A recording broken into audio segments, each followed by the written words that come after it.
I can share the shloka. Yes, Prabhuji. I need to be, I am disabled from sharing, it seems. So if I can be made co-host, I can share it. Yes, Prabhu. Give me a minute.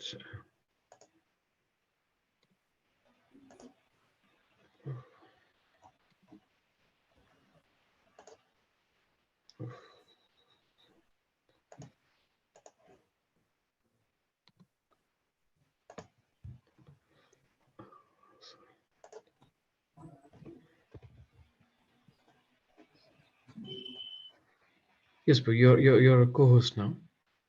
So yeah, thank you. Yeah. Om Namo Bhagavate Vasudevaya.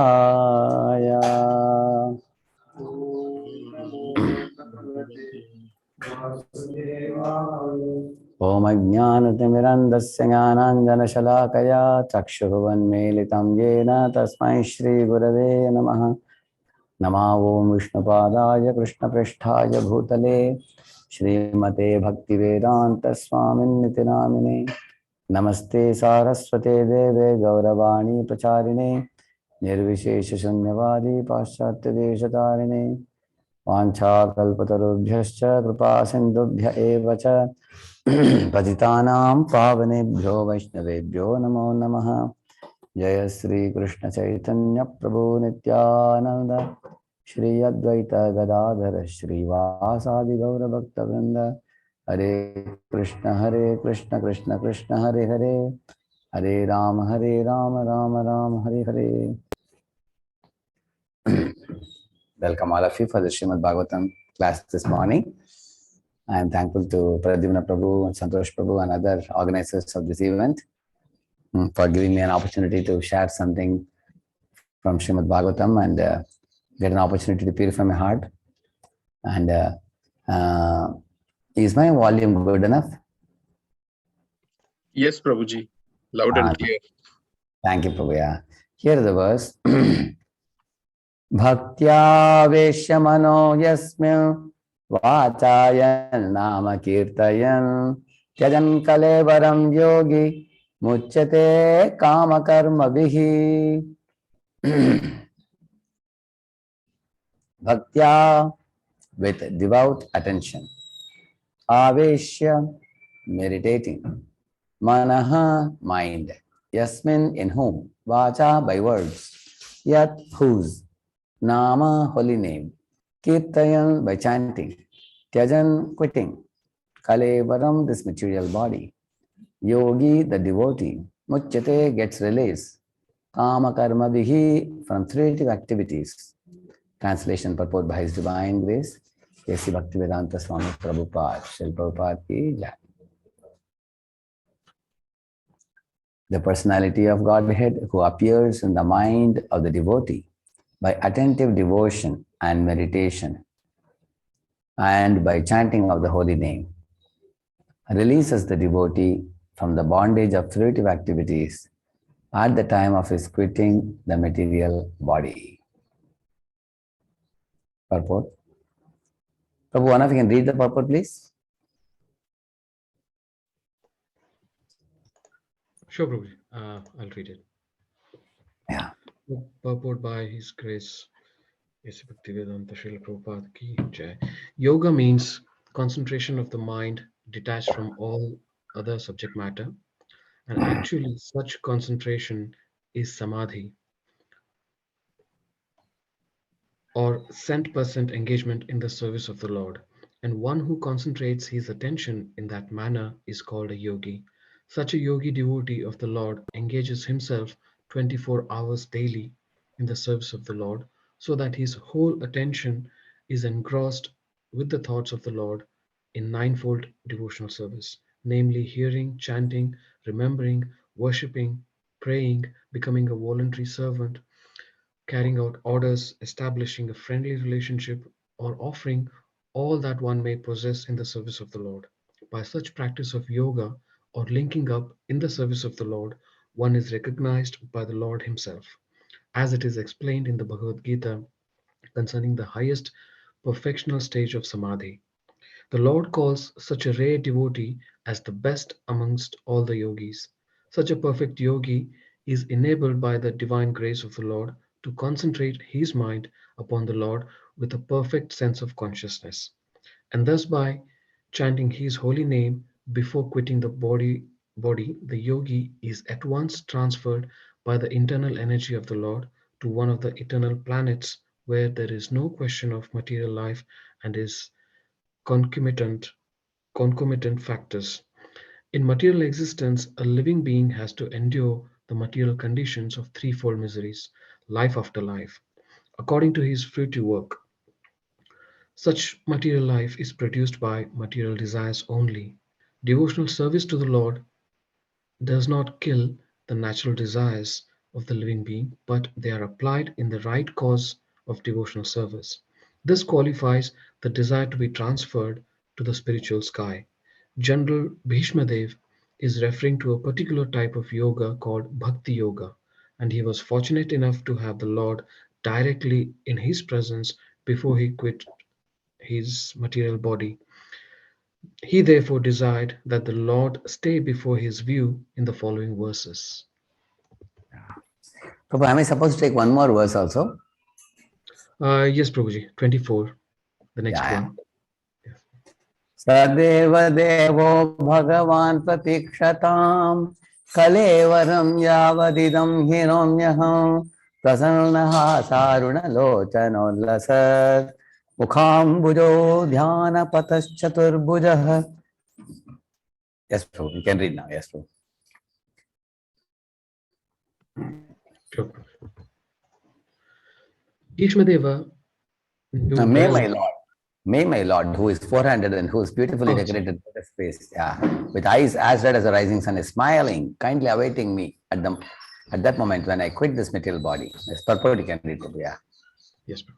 Bhishmadeva knew well that Lord Krishna is the original Narayana. His worshipable deity was four-handed Narayana, but he knew that four-handed Narayana is a plenary expansion of Lord Krishna. Indirectly, he desired Lord Sri Krishna to manifest himself in his four-handed feature of Narayana. A Vaishnava is always humble in his behavior.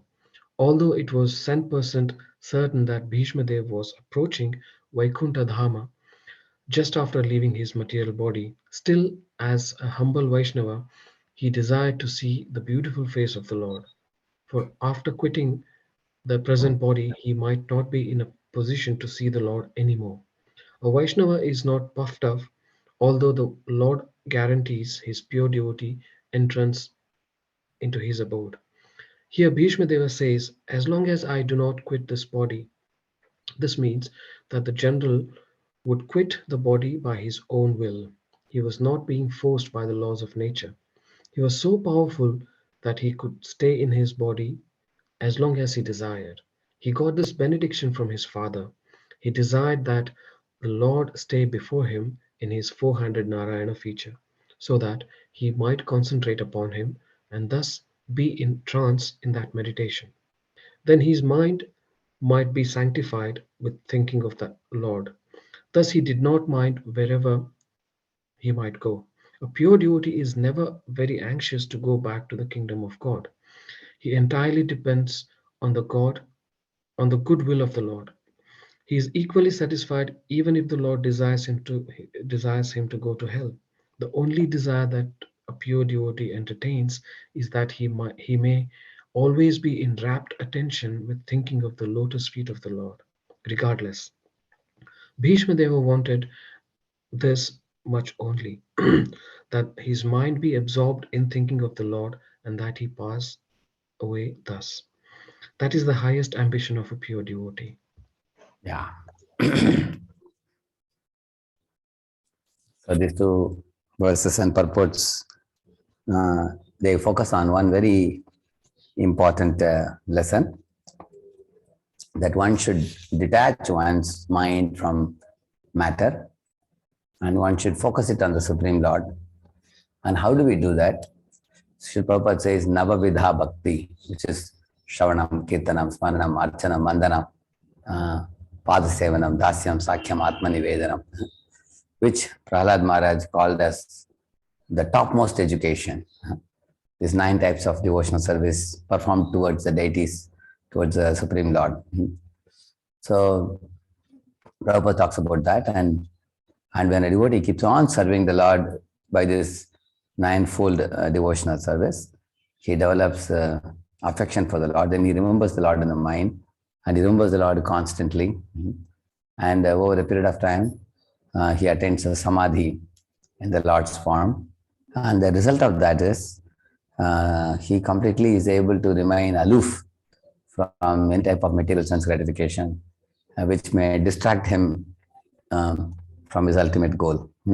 He's able to be free from that. That was the first verse.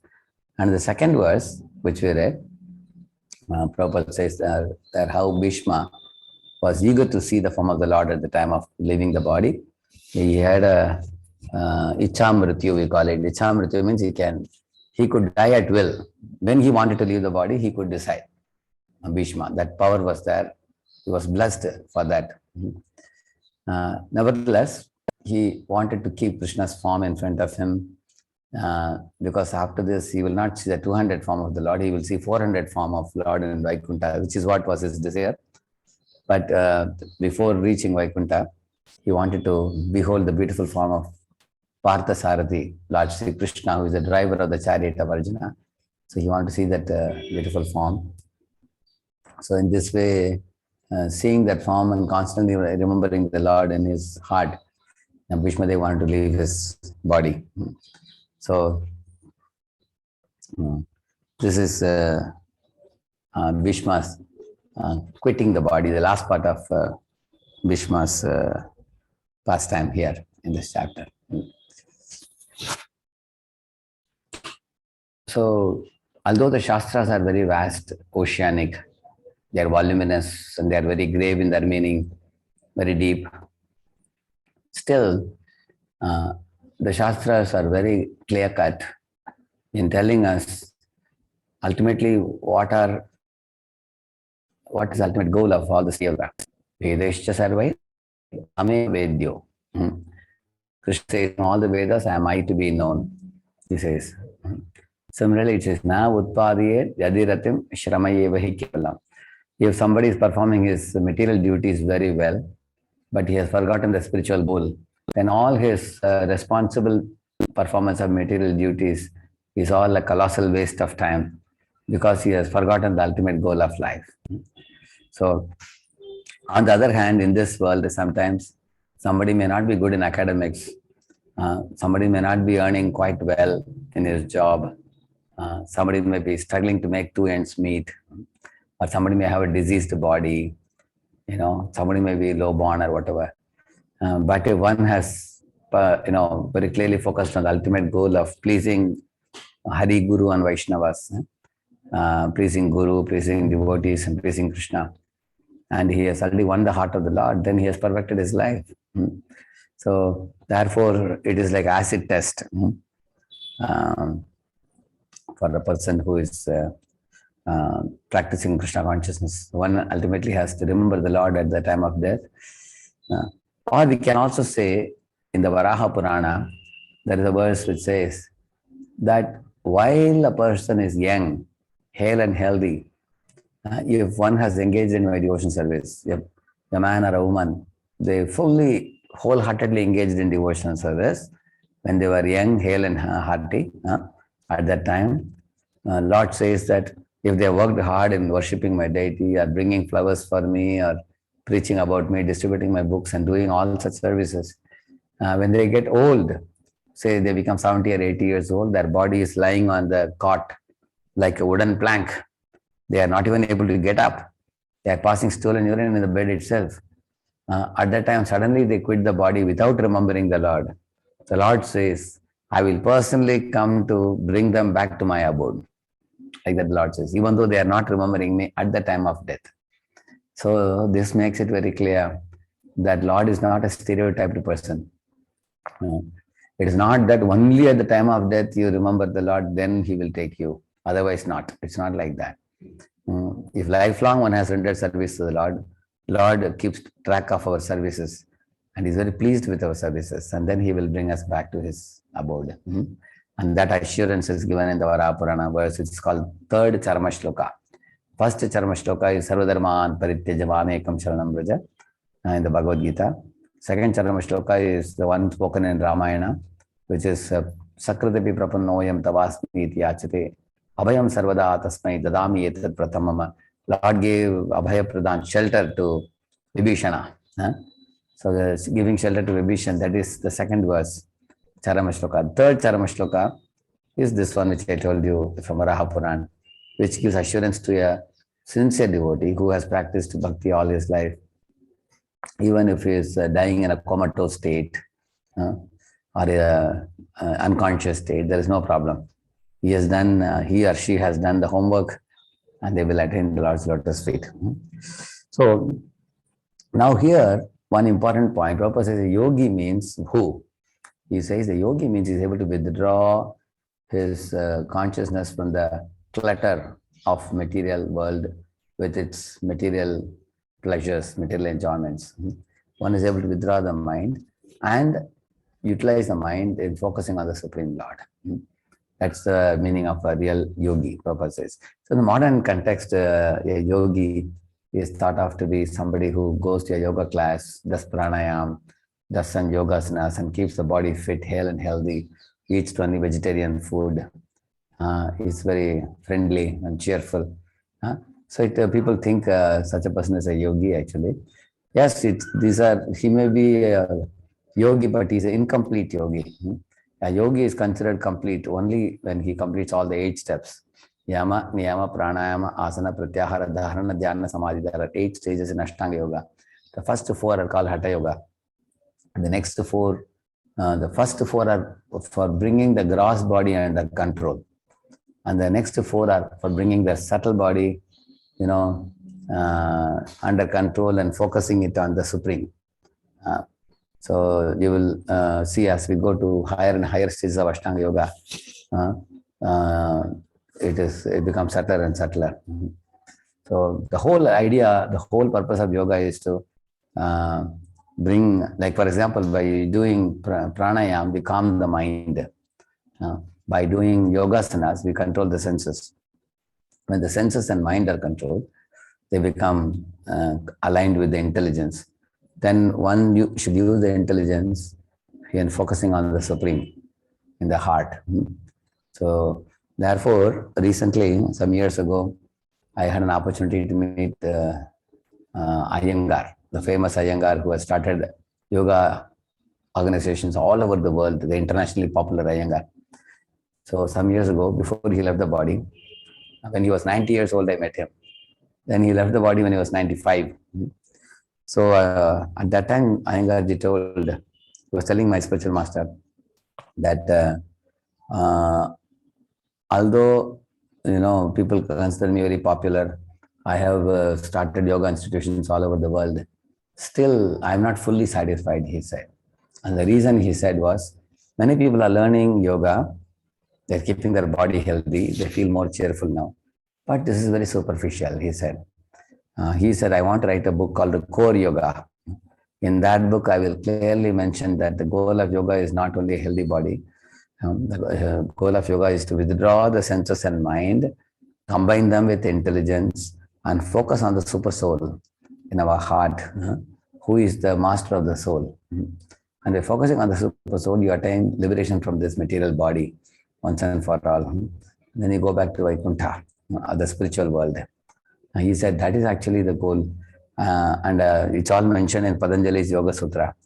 He said, I am going to write a book. Fortunately, he could complete that book before he left the body. I have a copy of the book also. So after he became 95, he left the body. So within 2-3 years, he wrote the book and published it.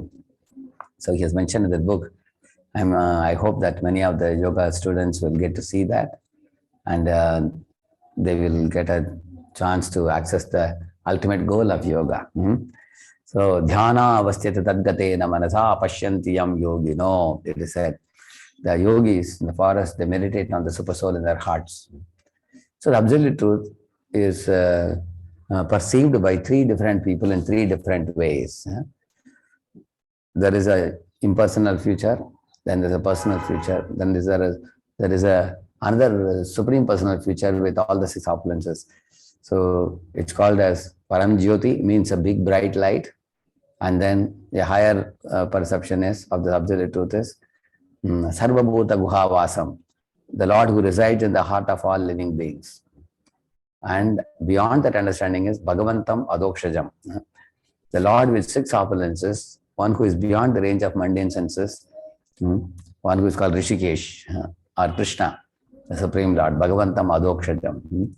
He is completely spiritual and he has six opulences, the Lord of spiritual world. So, in this way, the same Lord is perceived in three different ways.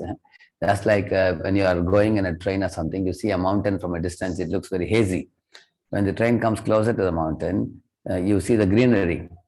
When the train comes even more closer to the mountain, you find the cows and calves going up the mountain, coming down. Sometimes there is a hut. There are some human beings also going up and down.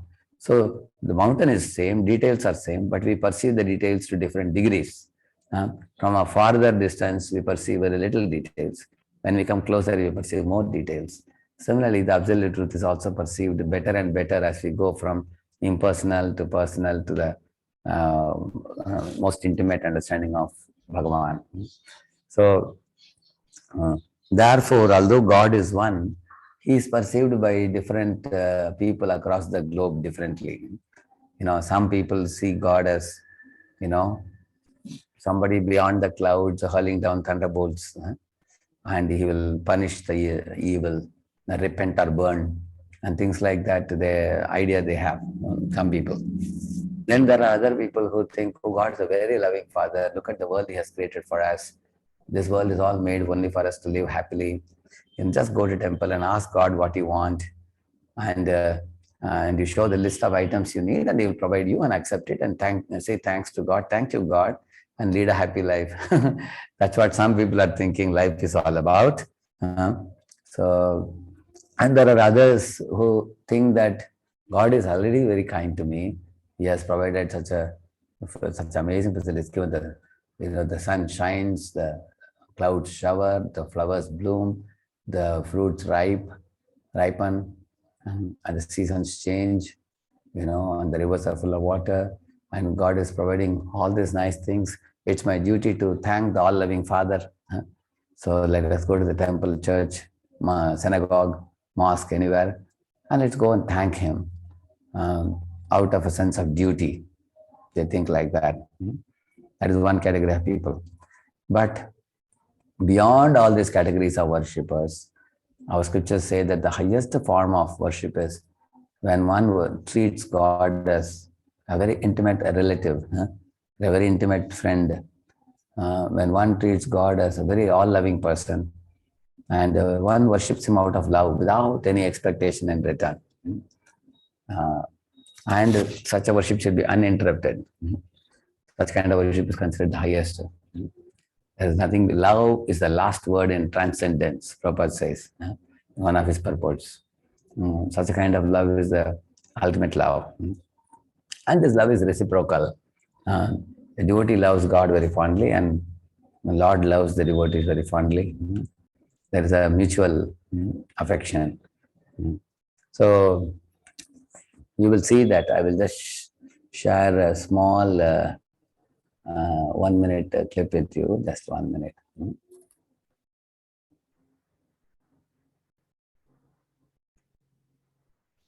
So I will share it just a minute.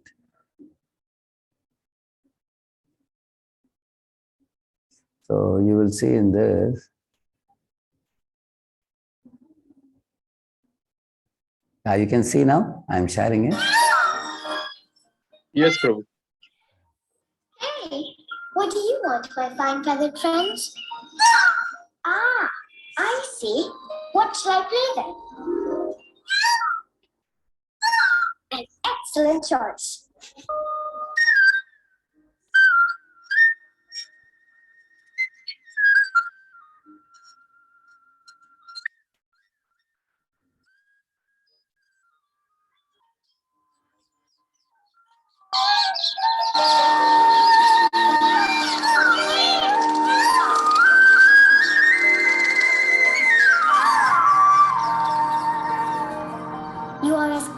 says you are beautiful.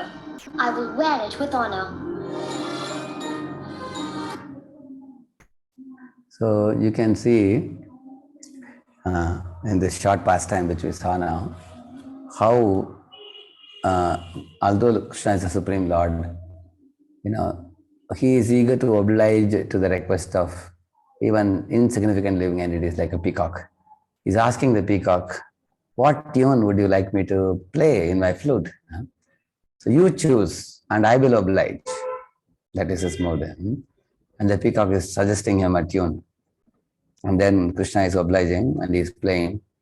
After the peacock felt so overwhelmed, peacock wanted to reciprocate with Krishna's love. So the peacock thought, what can we give? We have nothing to offer to Lord. So he just plucked out one peacock feather and placed it in Krishna's lotus feet. And Krishna wanted to show the peacock how much I value your gift. You may think it is insignificant, but for me it is very valuable. So he picked up the peacock feather and kept it on the top of his head to indicate to the peacock that anyone gives me anything with genuine love from the heart, I value it very much. So he placed it at the top of his head. You can see that. So our scripture say that this is the ultimate platform. There is nothing beyond this. Because all other paths like karma, jnana, yoga, they all are motivated paths. In the path of karma, the person thinks, I want. Karma, karmi, jnani, yogi, when you take these three people, karmi want to possess land, possess kingdoms, like Indra or Daksha Prajapati. They are karmi platform. And jnanis, they want to become free from the material world because they want to become free from suffering. Because they think, I want to become free from suffering. Karmis think, I want kingdom. Both the reference point is I. And yogi thinks, I want 8 powers, mystic powers, so that I can show off to the world. So all these three fellows, their reference point is I. Whereas the devotee of the Lord, he thinks, who is Krishna? I mean, who is Krishna's mother? Who is Krishna's father? Who is Krishna's sweetheart? Who are Krishna's dear animals? What is Krishna's abode? So in this way, they think about Krishna and Krishna-related things. Their reference point is not I. Their reference point is Krishna. So this is the secret of going back home, back to Godhead. By keeping Krishna as the pivotal element in our lives and centering everything around him and rendering service to him, to please him, to remember him, and then one will be able to return back to him and engage in eternal service, which is the goal of life. This is what makes the devotee odd man out compared to the other three, karmi and yogi. They all are common in one thing, and their goals are, selfish goals. Therefore it is said, bhukti mukti siddhi kame sakali ashanta, Krishna bhakta nishkama ataye vashanta. It is said, bhukti mukti siddhi kame, all these people are all ashanta. So they are all not peaceful. Krishna bhakta nishkama ataye vashanta. I'll tell you a little story. You will immediately catch the moral of the story. Once upon a time, a father had 5 sons. The 5th son was never eager to meet the father. He would just come home, pick up money, go, he would drink and smoke, enjoy, eat, drink and be merry. That's how he would lead life. 5th son. And the 4th son was a good boy. He would come home. He will come and tell, Father, there's a new bike which has come in the market. Can you get for me? And the father would say, okay, better, no problem. Take it. After 3 months, he will come and say, Father, a new model mobile has come. Can you get it for me? And the father will get it for him. So whatever he wanted, he would get it and take it and go. That was the only connection he would have with the father. Nothing else. And the 3rd son, he would come to the father and say, Father, you have so many industries, so many estates, you have millions of dollars in the bank, can you please take me with you, and why don't you write off some of the accounts in my name? Why don't you write off some of the industries in my name? So I also would like to, do work like the way you are doing. I also want to have some control over the estates and industries and bank balances like that, he would say. And the father would smile and say, my dear son, I will give you when you grow up a little bit more. You keep just coming with me, like that he would say. So this was the third son. And the second son would say, of course, second son was a very envious son. He would never come in front of the father. He would always hide behind. But he was a very dangerous boy because he would go to the companies uh, and he would go to the banks and find out how much money father has put in which bank, which estates, how is he running. So he was making a large scale plot to usurp all the father's property and dethrone the father one day and put him behind the bars and take away all his property and enjoy himself. So that was his plan, his second fellow. And the first boy was a very simple boy. Whatever father would say, he would do. He would just lie in a small mat in the corner of a room. But he was very, very obedient son. Father would take him sometimes to bank and sometimes to industry and tell him, go and get me, $5 million. He would go to the bank and give father $5 million. He won't take one penny for himself. Father had tears in his eyes. My son, you are so obedient.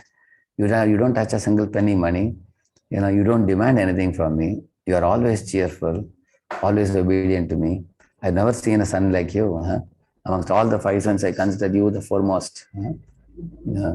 So he was very appreciative of his first son. Now my question to all of you. Now you all have to answer. Who is the fifth son? First of all, before saying about fifth son, you can say who is the father in the story and who is the fifth son. After that, you can say. Prabhu, if any of them wish to speak, will they be able to speak or unmute and speak? Possible? Yes, Prabhuji. Yeah. Any of you wish to answer my question? In this story, who represents the father?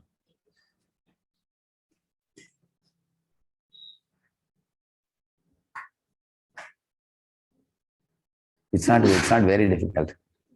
Hare Krishna Prabhu. The father represents Sri Krishna. Correct. You are perfect.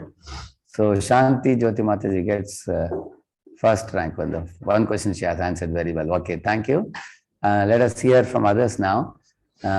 She has released one very important answer. Now, anybody can say fifth son. Whom do you think fifth son represents?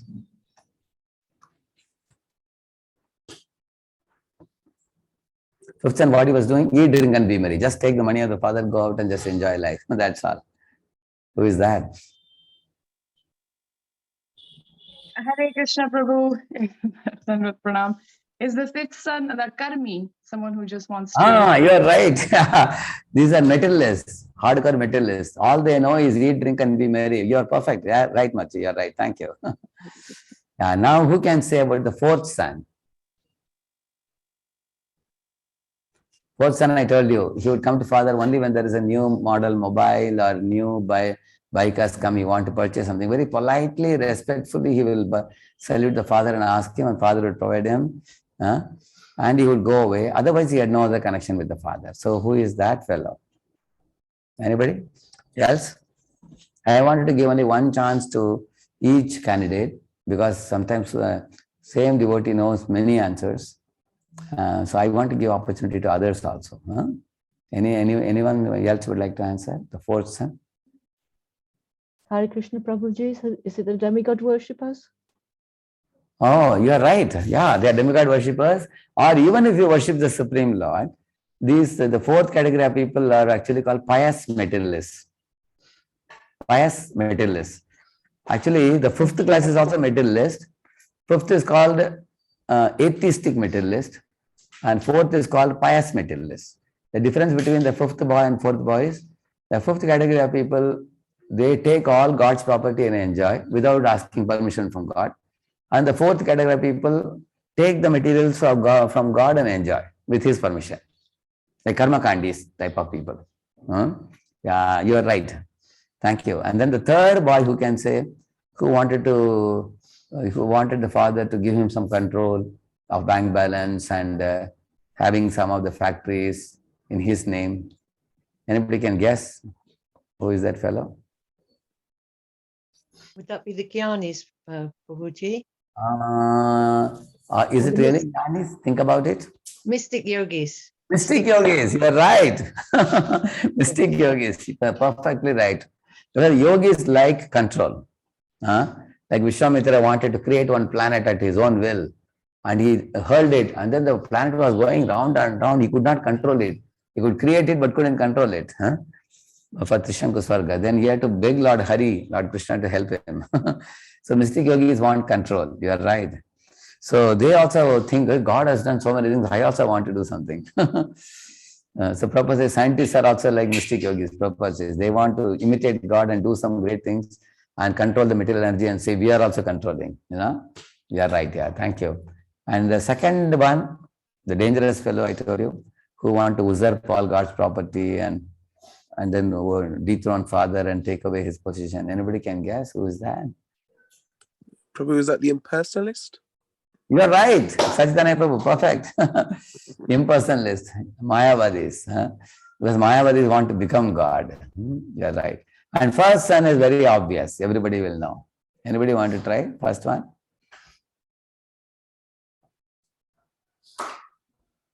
The eldest son, who was very obedient to the father. Whatever he says, he will do. He will not touch a single penny. He was completely satisfied. He won the heart of the father. Yeah? Devotees of the Lord. Devotees of the Lord. You are right. Yeah. You are devotees of the Lord. So now from this story, you will see Bhukti Mukti Siddhi Kami Sakali Ashanta means Bhukti means the fifth and fourth are Bhukti Kami. The fifth and fourth fellows both are Bhukti Kami, but one is a Astik Nastik, we call it. One is an atheist, one is a theist. They both are Bhukti Kami, fifth and fourth. Bhukti, Mukti. Mukti, and the third one is a Siddhi Kami. He wants 8 siddhis. And the second one is a Mukti Kami. So that means 2, 3, 4, 5 category people are all not having peace. They are always hankering for something. And Krishna Bhakta Nishkama Ati Eva Shanta. The first category of person is most peaceful. The devotees of the Lord. Because they want only service to the Lord. They don't hanker for anything in this world. They simply want to love and serve the Lord. So thank you. You all captured the answer very well. Thank you. So now, how is the devotee of the Lord able to remember the Lord? Actually, that is made possible by Shravanam. Shravanam means hearing. Initially, when we hear Shravanam, if you are really hearing attentively any lecture, as he says about attentiveness here, gradually the taste for hearing will increase. Then we will develop greed to hear more and more. That is called Shravana Dasha. And in Shravana Dasha, the attraction for hearing comes. Then there is a Varana Dasha, where we will not only hear, we will also describe with great ecstasy. Oh, I heard this pastime, I heard that pastime. Oh, see the Lord's behavior. How wonderful is he? How kind is he? Like that. Then there is a third stage, a Smaranavastha, where a devotee of the Lord not only is developing attraction. Second stage is development of attachment, not ecstasy. Second is attachment. Varna Dasha means he develops attachment to hearing. Now, what is the difference between attraction and attachment? Attraction means whenever that object is available, you are attracted to it. Attachment means you run after it, searching for it, chase after it. For example, gulab jamun. In case gulab jamun is made, I will go to the kitchen and ask, can you please give me gulab jamun? I will take it. Gulab jamun is not made, then I won't mind. That is attraction. Attachment means even in the event of gulab jamun not available, I will hunt for gulab jamun. Where is it available? Which place is available? I want to eat it. So therefore, Shravana Dasha and Varna Dasha, that's the difference. Attraction and attachment. And Smaranavastha is a stage of ecstasy. And then there is Varna Dasha. Varna Dasha and then Smaranavastha, the fourth stage. So Shravana Dasha, and then Varna Dasha, and then Smaranavastha. Smaranavastha and Sampati Dasha is the highest. So these are all coming under the topic of Smaranam, remembrance of the Lord. So the remembrance of the Lord is enhanced and increased by quality hearing, by attentive hearing of the subject matter of the Lord. Actually, hearing is like watering the creeper of our devotion. Our devotion creeper will become very powerful by attentive hearing, the sound that we hear should be a pure sound also. It should be a transcendental sound. Prabhupada says in 1.8.37, if you read purport, he says there is a mundane sound, there's a transcendental sound, there's a seemingly transcendental sound, he says. Three things. So mundane sound, we can easily reject it. We are not interested in politics or cinema, information or sports or anything. But seemingly transcendental sound means sometimes people may speak Krishna Leela mixed with impersonalism, or they may mix with sense gratification, or they may mix with their motivations, or they may actually speak for popularity and things like that. So therefore, we have to receive pure sound vibration coming in Guru Parampara. And by hearing that sound vibration, our remembrance of the Lord will be enhanced.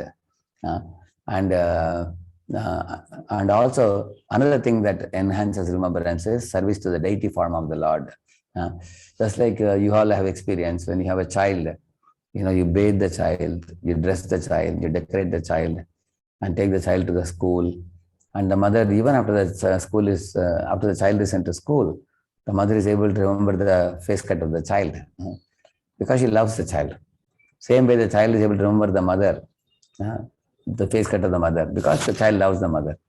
So here is the point, that if you repeatedly associate with someone or something, and that association we do it with genuine affection, that's where the love becomes thicker and thicker and thicker.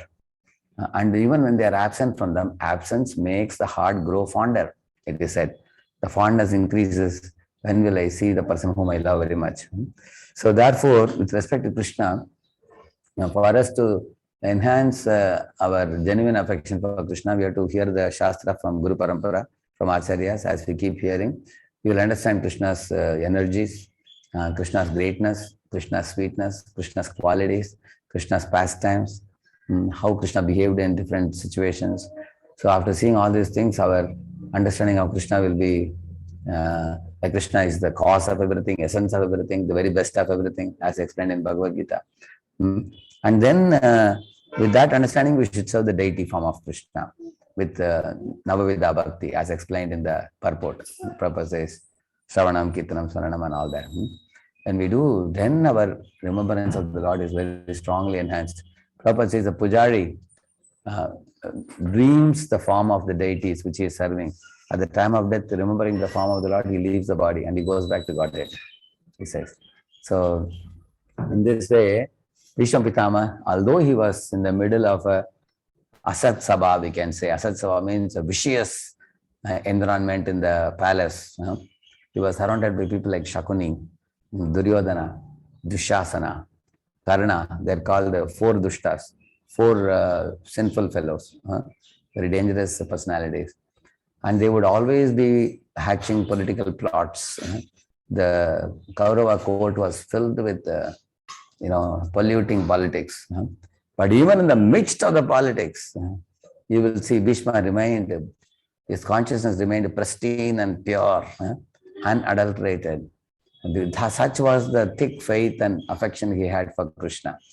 How do we know that? Because in the battlefield, when all the heads are flying, he is able to exchange love with Krishna in Virya Rasa, in Chaival Rasa.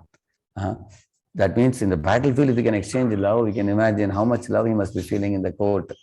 So we all have to learn from Bhishma that like a lotus doesn't get mixed with the dirty, muddy pool of water. We also should keep our consciousness very sublime and pure, even while living in a world surrounded by so much dirty politics and everything.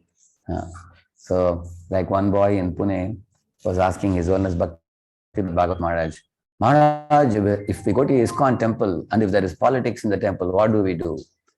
And Maharaj very coolly asked him, is there Mangalarti happening? And the boy said, yes, Maharaj. Is Narsingharti happening? Yes, Maharaj. Tulasi Arati happening? Yes, Maharaj. Are the devotees coming together to chant? Yes, Maharaj. Is Shringar Darshan there? Yes, Maharaj. Is Guru Puja happening? Yes. Is Bhagavatam class happening? Yes, Maharaj. Why don't you take advantage of all this? And the boy thought, Paramahans said, yes, Maharaj, what you said is correct. He sat down. And then Maharaj told, you see, you get what you are looking for. If you are looking for politics, you will get politics. If you are looking for Krishna, you will get Krishna. So that's what he said. So let us all search for Krishna. We will get what we search. You are where your mind is. So if we place our mind attentively on Krishna, we will get Krishna surely in our lives. So I will stop here. Another 4 minutes I have. I can take any reflection or questions.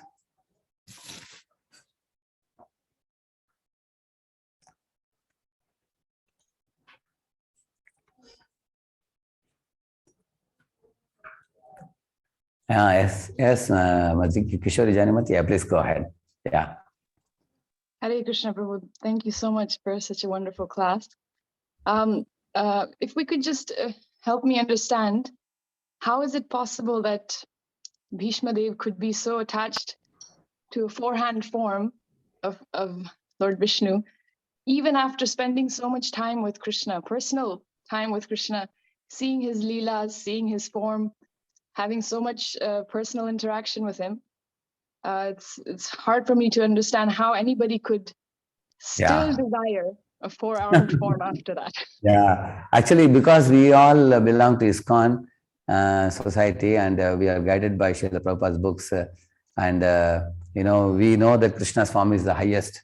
We are attracted to this form, and generally we tend to think that the attraction to the form of Rama or 400 form of Vishnu is relatively inferior. It is not as spontaneous and as ripe as devotion to Krishna. That's understandable. At the same time, if you meet Hanuman and ask him, Hanuman, would you like to try out Goloka? He will say no. I am happy in Ayodhya with Lord Rama. And in the same manner, the Vishnu's devotees also, like Garuda, is more satisfied by being with Narayana, and they don't expect to be promoted to the Goloka. So you will find that every devotee, their mindset is made in such a way that they are attracted to one particular form. The reason also I'll tell you, if you see Bhishma, he is attracted to the Lord in Chaival Rasa.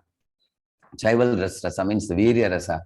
So in the Virya Rasa, actually Lord Vishnu, when he fights with Hiranyaksha or Hiranyakashipu, and so these kind of things are more suited for the 400 form. If you read the Vrindavan Leela, Srila Vishnu Chakra Thakur says, Krishna never actually fights with the demons directly. His Vasudev form fights with the demons. He says that. And Krishna never uses any weapons in Vrindavan at all. You will see that Krishna in Vrindavan uses only, sometimes the finger, sometimes the hand, sometimes the lips. With lips, he killed Putana. With hands, he killed Trinavarta. With the kicking with the lotus foot, he kicked the Shakatasura, like that. And Krishna is not interested in killing demons. That is not his nature. He is more joyful playing pastimes with his devotees. So therefore, those who are in Chaival Rasa, they will relish more with the 400 form. Yeah, and they are satisfied in that form. Actually, for example, if you are given an opportunity to enjoy Chaival Rasa or Sakya Rasa or Madhurya Rasa in spiritual world, I'm sure you would prefer, Madhurya Rasa or Sakya Rasa in spiritual world rather than Chaival Rasa. We may study the Bhishma section for the sake of studying, but we don't want to be in the war, seeing the bloodshed, fighting, sending arrows and everything. Right, Maj? You agree with me? Yeah. In the same manner, Bhishma also is very satisfied in his rasa. And therefore, what Shastras say, if you take 5 vessels, 1 liter, 2 liter, 3 liter, 4 liter, 5 liter vessels. If you fill it up all with milk, all 5 liters. So all the vessels are full, and they're full in themselves. That's how even the Shantaras, Dasaras, Sakyaras, Vatsalas, Madhuryaras devotees feel like that. They feel full in themselves, although relatively Madhurya Rasa is considered the highest. And because they feel full in themselves, they don't feel the need to become like somebody else. Yeah. So we can consider it to be Lord's creation, like that. Eternally, they are such part and parcels, satisfied in a particular rasa. Is that all right? Perfect. Thank you so much, Prabhu. Thank you. So, Santosh Prabhu? Yes, Prabhuji. Thank you very much. Thank you for your mail. you and Pradyumna Prabhu wrote mail to me and gave me an opportunity. It's very rare to be with sincerely practicing devotees like all these wonderful devotees in Leicester. I was just talking to Prabhu, Pradyumna Prabhu also that I asked him how far is it from Bhaktivinoda Manor. He told me, it's about 100 miles, he told me. If I come to London, I will consider coming sometimes, visiting all of you. But very nice to be with all of you. Thank you very much. Yeah, Haribol. Thank you very much, Prabhuji. And Karuna Chaitanya Prabhu, he's a devotee from ISKCON Pune actually, and who's come here to Leicester, and he's the one who started all the Srimad Bhagavatam classes. I've been inspired by him as well. So Prabhuji, he also needs your blessings. He's the one who read all the purports of Bhaktivedanta purports. So Prabhuji, thank you very much. Thank you, Prabhu. Thank you. Agreeing, and I'll be in touch with you as per your schedule. And any of these devotees come to India, you please welcome them to New Vedic Cultural Center. We have in Pune. In ISKCON Pune, it's well known. If you just put New Vedic Cultural NVCC in Google, you will find more details. And I'll be very happy to greet all of you to Pune whenever you come to India. Most welcome. Thank you. Thank you, Prabhuji. Thank you very much. Thank you. Hare Krishna, Prabhu. Manu Prabhu, do you want to say something, Prabhu? Hare Krishna, Radhe Shyam Prabhu. This is Manu Das here. I was ISKCON Mira Road before. I was going to Chapati Temple. But then I have moved to Leicester now. Okay. You may remember me or not, I don't know. Okay. I seen you, yes, Prabhu. Yeah. Yes. Now we are in Leicester. Okay.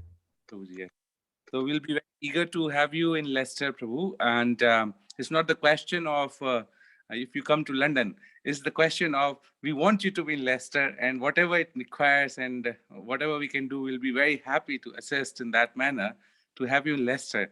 It'll be a very good fortune to have your association here. Yes, definitely. Thank you, Prabhu. Thank you. Thank you very much. Patitanam pavanebhyo Vaishnavebhyo namo namah. Ananta koti Vaishnava vrinda ki Jai.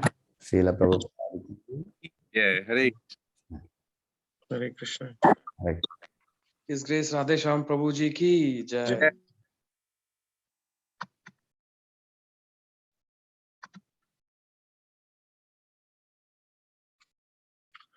Hare Krishna, everyone. I've shared some links here of Radhe Shyam Prabhuji's videos and playlists on YouTube.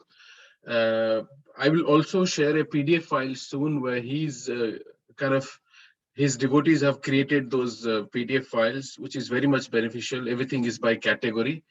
Thank you very much for attending this transcendental class. Hare Krishna. Thank you. Hare Krishna. Thank you for organizing, Prabhu. It was really wonderful. Thank you so much. Hare Krishna. Thank you. Thank you, Prabhu. Hare Krishna. Thank you, Santosh Prabhu, Karuna Chaitanya Prabhu. Hare Krishna. Hare Krishna, Pradyumna Prabhuji. Hare Krishna. Thank you for organizing this wonderful class. Thank you. Hare Krishna. Hare Krishna. Hare Krishna. Thank you for organizing this class. It was really good. Thank you very much, Manavji.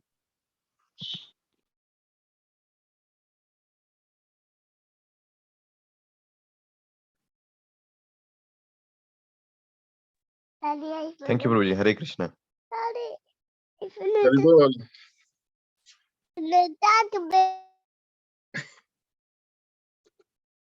forgot